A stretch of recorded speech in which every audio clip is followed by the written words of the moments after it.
High everyone. So अस्तिको यो वाला मेरो लाइभ कसले हेर्नुभएको थियो, त्यो लाइभ हेर्नुभएकोहरूलाई चाहिँ एकदमै यो पिलग्रिमको बारेमा हजुरले अझै धेरै कुराहरू थाहा पाउनुभयो होला, लाइक प्रडक्टहरू कस्तो छ भनेर।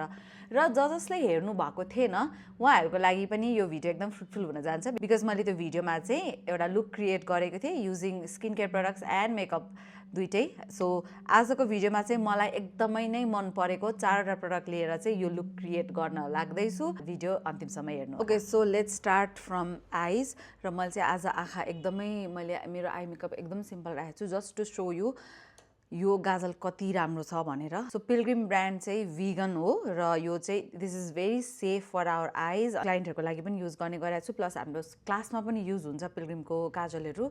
हाम्रो स्टुडेन्टहरूको पनि फेभरेट नै हो। यो काजलले चाहिँ तपाईँहरूको आइजलाई डिफाइन गर्नलाई एकदमै सजिलो छ, बिकज यो चाहिँ तिखार्नु पर्दैन है। यो यसरी यो रोलवालामा आउँछ।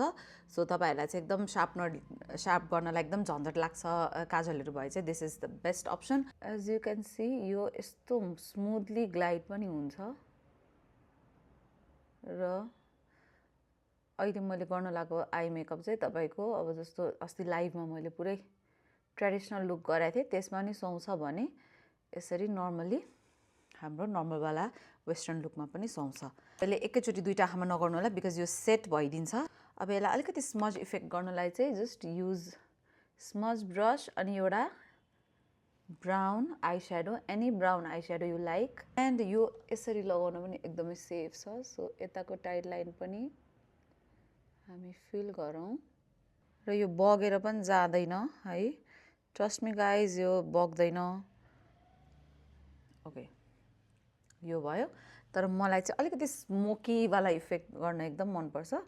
सो अरू बेला पनि इफ तपाईँहरूको चाहिँ अब कसैको चाहिँ आइज नै कहिले कहिले हुन्छ नि, जुन गाजल लाउँदाखेरि पनि तपाईँको चाहिँ बगेको जस्तो तपाईँहरूलाई लाग्छ भने है, यसरी थोरै अलिकति निकाल्ने अनि सेम अघि ब्राउन माथि लिएकै आई स्याडोले जस्ट स्मज इट र you will get the perfect smoky smudged eyeliner look. Super simple eye look पछि चाहिँ let's move on to mascara. Mascara राम्रो त छँदैछ, बट मेरो यो मस्काराको एकदम फेभरेट पार्ट चाहिँ मलाई यो मस्काराको वान्ड लाग्छ, बिकज यो चाहिँ यताबाट अलिकति सानो अनि त्यसपछि ठुल्ठुलो हुँदै गएको छ।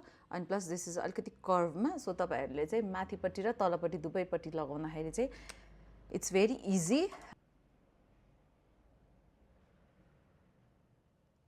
First coat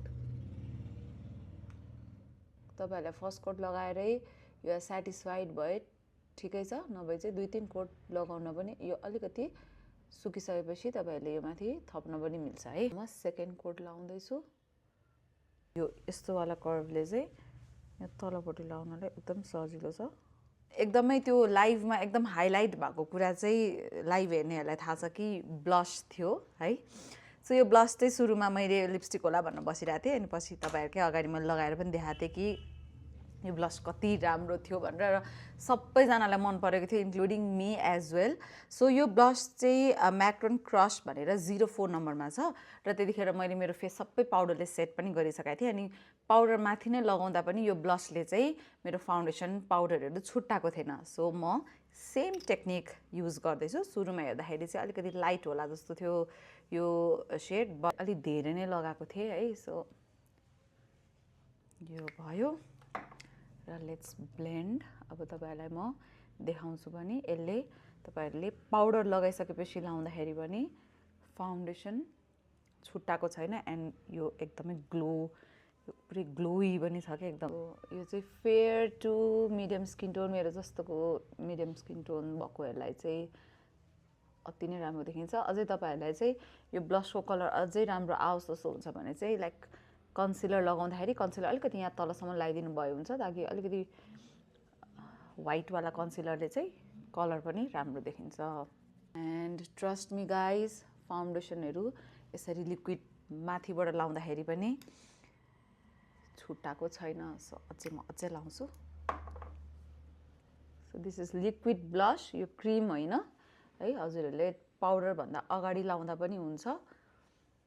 and then you can set चाहिँ मैले त्यतिखेर 3-4वटा लिपस्टिक ट्राई गरेको थिएँ अनि त्यही सबैले चाहिँ यो लिपस्टिक एकदमै राम्रो छ र सुहायो पनि भन्नुभएको थियो। सो यो चाहिँ आई थिङ्क उहाँहरूको फ्रेन्च कलेक्सन भनेर छ है। So this is the bottle र यो सेडको नाम चाहिँ 03 ट्रफल मिस्ट्री भनेर छ र यो एभ्रिडे वेयरको लागि प्लस तपाईँहरूको पार्टीहरूको लागि एकदमै राम्रो देखिनेवाला न्युड सेडमा रहेको छ।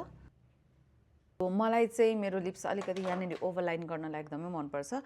कसैलाई चाहिँ किन यो गरे होला हुँदै थियो होइन, लाइक ओभरलाइन किन गर्नुहुन्छ भनेर। सो तपाईँहरूलाई चाहिँ यस्तो ओभरलाइन गर्दाखेरि, मैले ओभरलाइन गर्दाखेरि चाहिँ एकदम अनिजी फिल हुन्छ भने आफूले लिपस्टिक लाउँदाखेरि चाहिँ ओभरलाइन नगर्नु होला। Guys this is the complete look. हजुरहरूले हेरि नै हाल्नुभयो कि। सो यो 4वटा कुराले तपाईँहरूले यो लुक एकदमै टाइमै नलगाइकन क्रिएट गर्न सक्नुहुन्छ। सो हजुरहरूलाई पनि आजको भिडियो हेरेर केही प्रडक्टहरू मन पर्यो भने, पिलग्रिम युज गर्नुभयो भने कमेन्टमा लेखिदिनु होला कस्तो लाग्यो भनेर। बाई।